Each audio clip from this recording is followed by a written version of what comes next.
now at 5:30 on Newswatch. Texting may be more than just a conversation tool for Athens County 911. Ohio University's green reputation is growing. And in sports, Ohio basketball's head man is moving on. Broadcasting live from WOUB TV in Athens. This is Newswatch. Athens County has found a new way to utilize cell phone technology. Good evening, everyone. I'm Rachel Hoops. And I'm Katie Doup. The county's 911 call center is upgrading its technology to now accept text messages. WOUB's Krista Livendola has more on the story. Texting. It's a form of communication that has become the norm for many people who own cell phones. But what if texting could be used as more than just a conversation tool? The Athens County 911 call center is thinking of just that, upgrading its technology to accept text messages and video from cell phones for emergencies. Scott Varner from the 911 call center says that he thinks this will be a great improvement for communication. We can send information on to the officers once this technology comes, and the officers know what we know. The Athens County Commissioners approved the $78,000 project on Monday, and with the current equipment being over 10 years old, Varner says that the upgrade is more than needed. Varner says the ability to text or send video in emergency situations could make all the difference. Yeah, I definitely think that'd be a good thing to use, especially in cases where maybe you're around a threatening situation, you don't want them to hear you on the phone. Let's say you get kidnapped in a car or something. It'd be really good to be able to text the police and say that something's going on instead of having to actually use your voice to call. The upgrade is part of the National Next Generation 911 initiative approved by the federal government in 2004. But Varner says that even though the center has already purchased the technology, it could take up to a year to get the system to run smoothly. Reporting for WOUB, this is Krista Livendola. The Ohio Fire Marshal is offering a $5,000 reward for information about 18 arson fires that have occurred in the Portsmouth since the beginning of this year. The spokesman says 6 of the fires took place in the last week. Investigators are treating each fire as a separate case, but there are similarities. A former Washington County jail administrator has been found not guilty on 2 felony theft charges after nearly 2 weeks of deliberation. Dean Kettleson was the jail administrator when nearly 1,000 prescription pills went unaccounted for. Kettleson's attorney says the charges were based on assumptions and leaps of faith. 2 Marietta residents were jailed on $30,000 bond each for sexual battery charges involving a family member. Daniel Hess and Lacey Day are being held at the Washington County Jail. Sheriff Larry Mink says Hess and Day are accused of sexually assaulting a 15-year-old female family member 3 times beginning in late 2010. Mink says Day admitted to being involved in sexual acts with the teenager and Hess.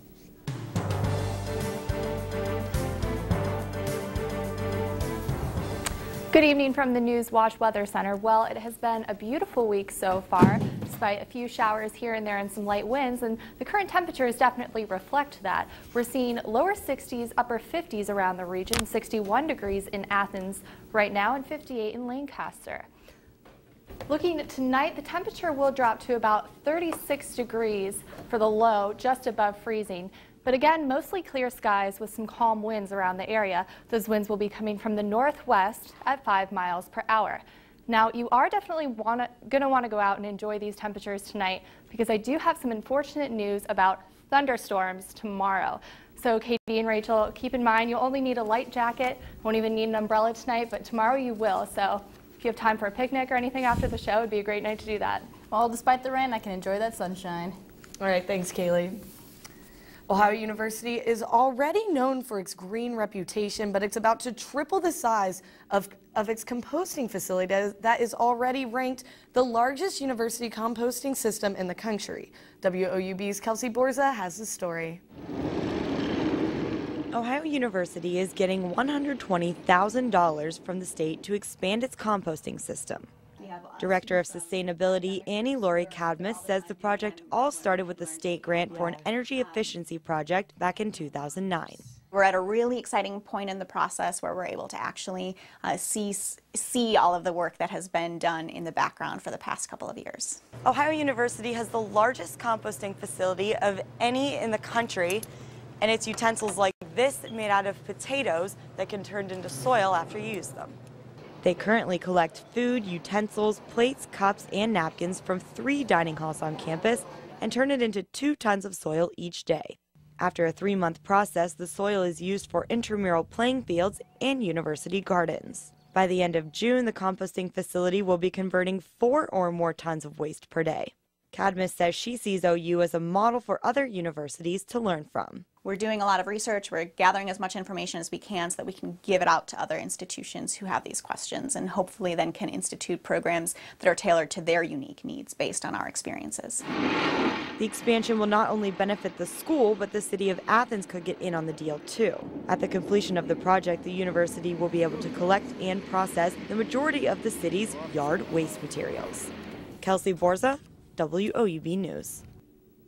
State Representative Debbie Phillips says the university's energy efficiency project will also include a $61,000 grant for the installation of solar panels. West Banco has announced a $5,000 contribution to the Digital River Project Fund. The Digital River Project is a nonprofit group working to boost innovation by recruiting high-tech industry, community, enrichment programs, and business development in Gallia County. The funds will be available to any new businesses that provide a unique offering to the residents. Ohio Department of Transportation officials say the state has over 5,000 hillside areas at risk of sending rocks onto nearby highways. The state spends $16 million a year preventing cleaning up slides. Crews are working in 8 counties to stabilize hillsides or clean up after falls, and 37 summer projects are planned. Fixes include concrete barriers and roadside ditches to catch rock and road closures. Slides gained attention last week when a boulder weighing roughly 100 tons crushed a car and damaged a home in Athens. West Virginia is seeking new bids to replace the Division of Motor Vehicles regional office in Parkersburg after only it received 1 proposal with a $3 million price tag. A spokesman from the Department of Motor Vehicles says the $3 million bid exceeded the state's estimated cost. Rebidding the project would push its completion from August to October. The DMV closed its former office because of mold and other problems. Driver's license renewals, vehicle titling, and other services are currently offered at a temporary site in the Park Shopping Center.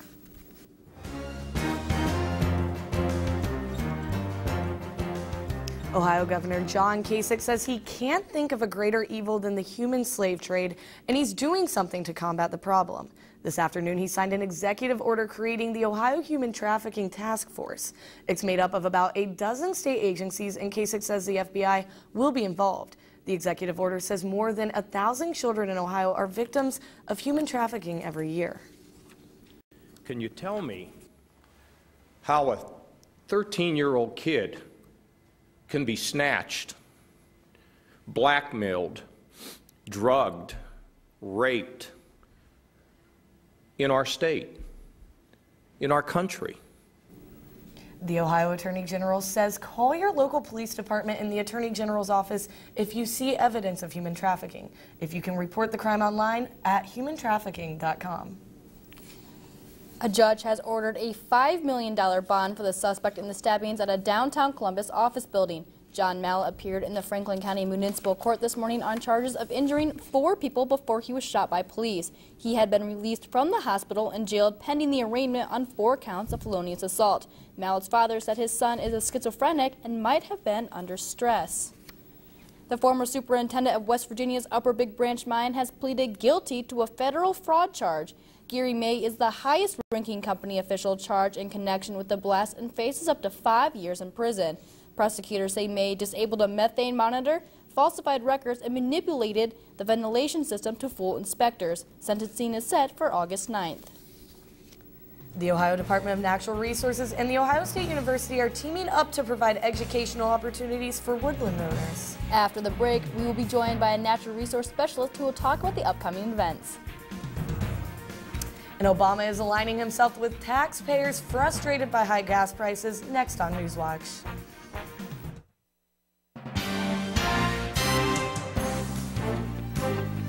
President Barack Obama pleaded for Congress to end a $4 billion tax break for oil companies, but the Senate has rejected efforts to move ahead on the bill. He says oil companies are pulling in record profits and shouldn't get taxpayer help when that money could be used on alternative energy.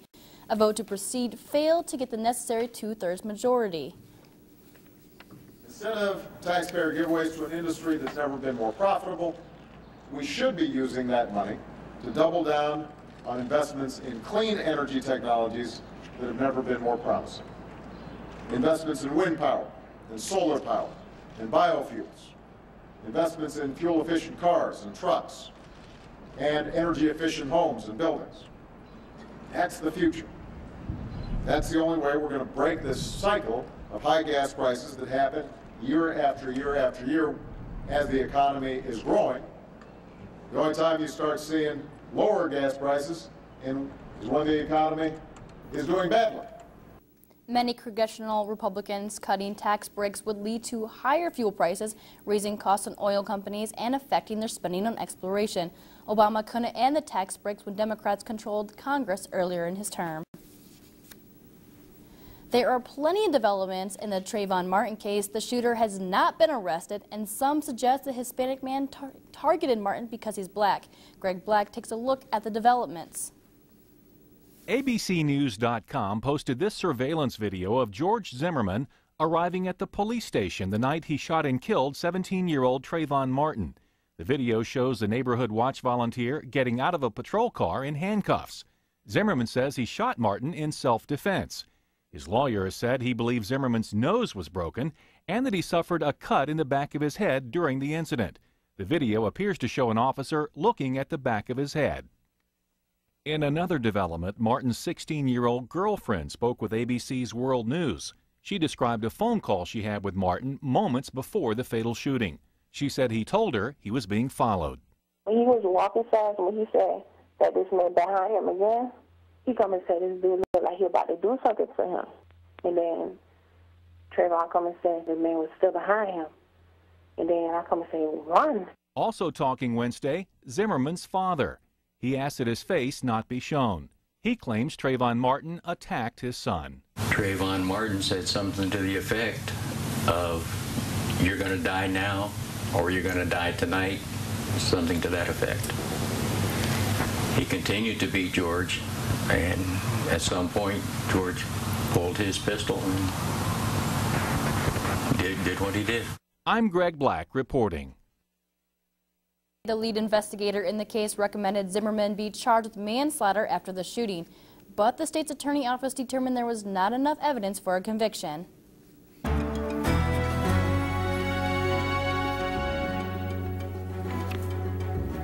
The Ohio Department of Natural Resources and the Ohio State University Extension have created a number of programs to educate woodland owners about forestry and the natural resources in their own backyards.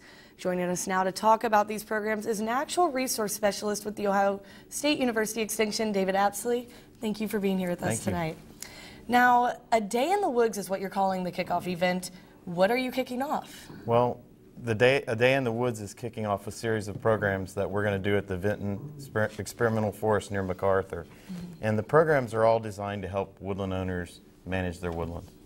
Okay, and this event and the others are educational opportunities for woodland owners. What kind of educating are you talking about? On the 14th, the kickoff event at the Vinton Furnace, we have got a series of opportunities for folks.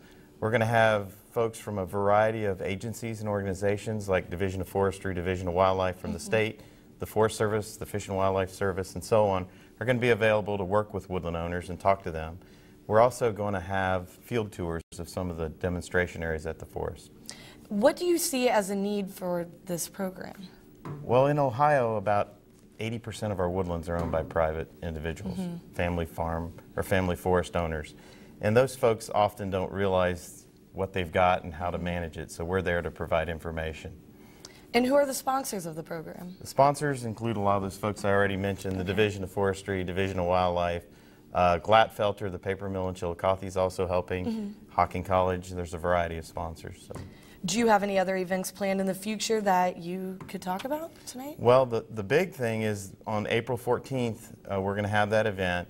It's going to be free and open to the public. We're going to provide lunch.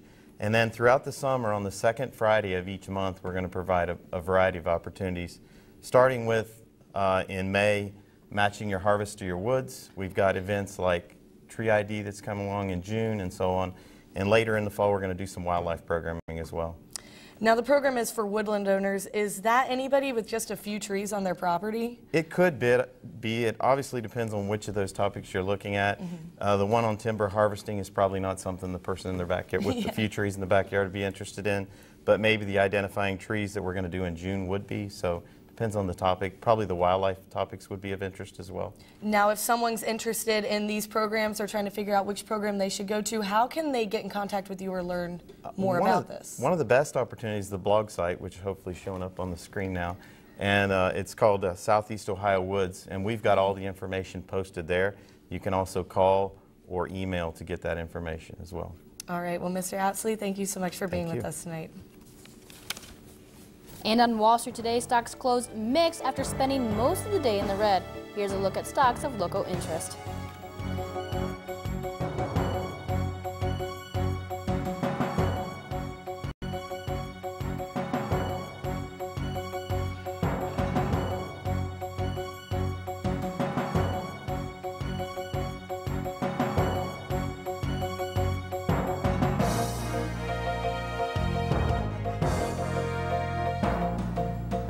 Coming up from the Newswatch Weather Center, I'll tell you when you can expect those incoming thunderstorms, what cities in our region may experience some patchy fog tonight, and of course your weekend forecast.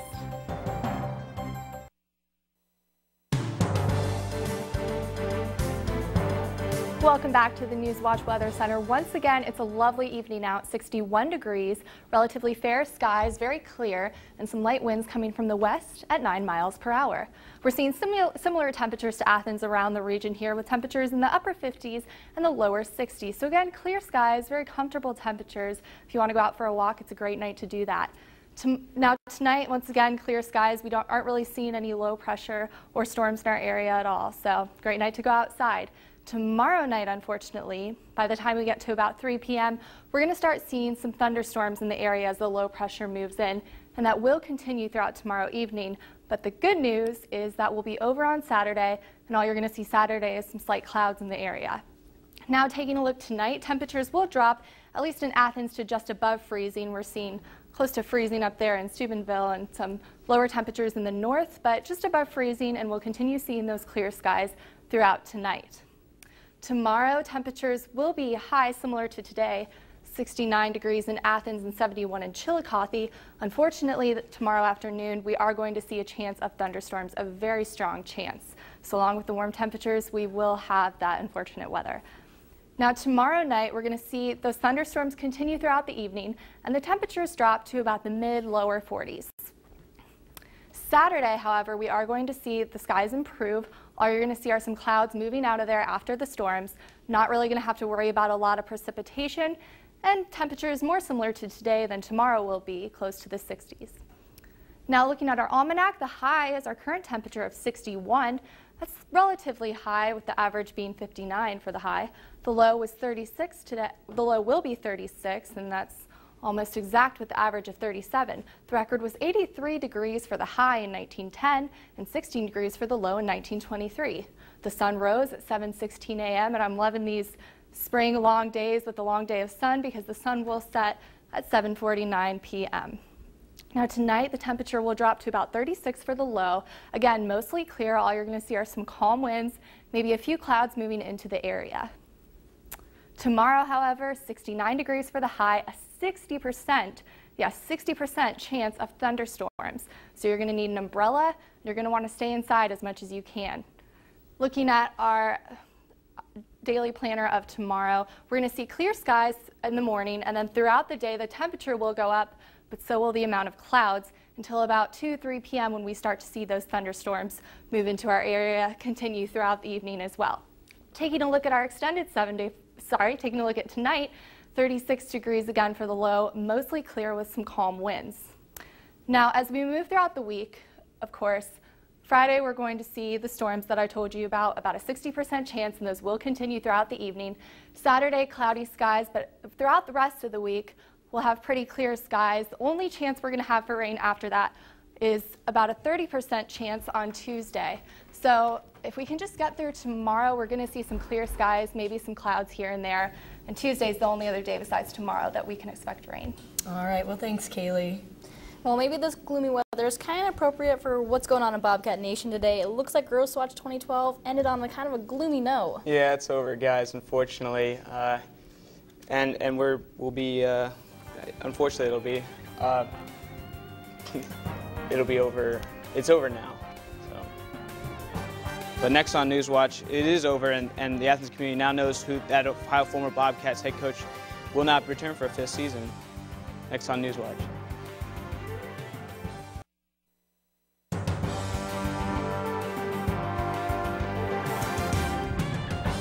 Gross Watch is over. The Athens community now knows that former Ohio head basketball coach John Gross will not return for a 5th season. Gross officially signed a contract to coach for the University of Illinois starting next winter and leaves behind an Ohio team that went to the Sweet 16. Gross was the head coach at Ohio for 4 seasons after leaving Ohio State as an assistant. At a press conference in Champaign this afternoon, the former Ohio headman said leaving his players was the hardest part of the process. And here in Athens, Ohio, athletic Director Jim Shaw said Ohio basketball is ready to move on. You put a list together when you make a decision like this of pros and cons. You know, I didn't necessarily do that formally, but certainly the one and maybe the only con was that I had to walk into that meeting this morning, excuse me, and say goodbye to those kids, because those kids mean a lot to me and my family. But today marks the next step in the further growth of excellence in our men's basketball program. For today, we start a national search for a new coach.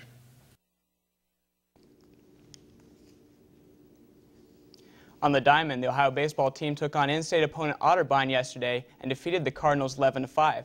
The victory snapped a 3-game losing streak for the Bobcats and extended a hitting streak for a hot Ohio slugger. Jake Madsen extended his streak to 17 games on a 2-for-5 effort, batting in 4 runs and giving himself the team lead in hits with 37. Madsen wasn't the only Bobcat player blasting bats, and afterwards, Ohio coach Joe Carbone couldn't stop talking about how Ohio's hitters are starting to heat up. You know, Painter's been swinging the bat well all year. He gives a couple jacks that put us ahead, and I thought some of the other guys hit the ball well. I think Tyler Wells is really coming as a hitter. I thought Kyle Dean swung the bat well. So we had a bunch of guys that came up and swung the bat well. I see us improving. On the gridiron, Ohio's football schedule is now all sorted out as the league's office released the Bobcats' 2012 football schedule.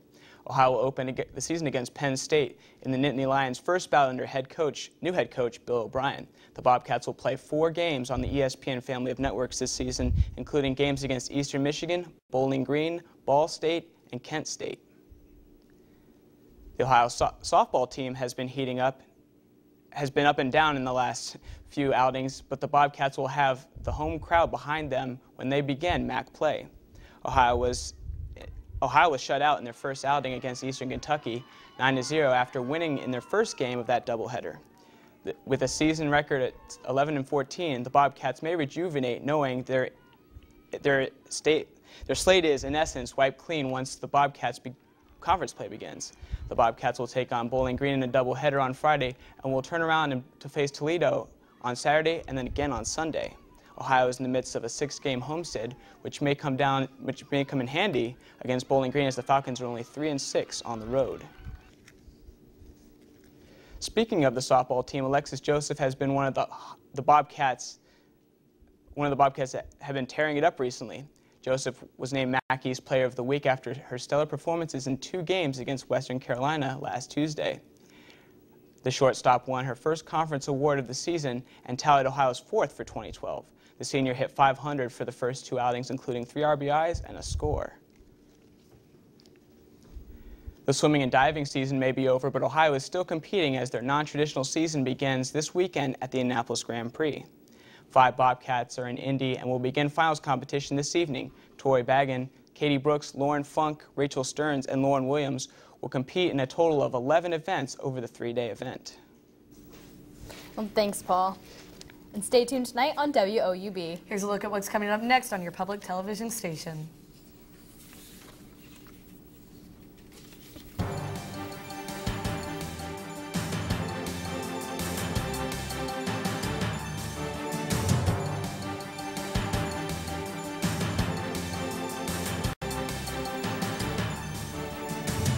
After an ongoing campaign on Facebook for Mattel to add a bald Barbie to its lineup, the company says it will create a bald friend of Barbie starting next year. The doll will come with wigs, hats, scarves, and other accessories to help kids suffering from hair loss. But unlike your typical Barbie doll, these bald dolls won't be found on store shelves. Instead, Mattel says it will give the dolls directly to the children who have been most affected by hair loss through the Children's Hospital Association.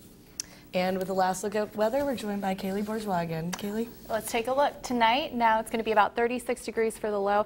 Side note, we are looking at some patchy fog in Athens and Parkersburg, so be aware of that. Now tomorrow we are going to be seeing those thunderstorms, but still 69 degrees. And then throughout the rest of the week, it's going to be pretty uneventful in a good way, meaning warm temperatures and clear skies. All right, well thanks Kaylee. And that does it for our broadcast on this 29th of March 2012. Thanks for watching. For Kaylee Bourgeois, Paul Miera, and Rachel Hoops, I'm Katie Doup. You can get the latest news and weather on the WOUB radio network. And you can view our program anytime online at WOUB.org. Have a great night.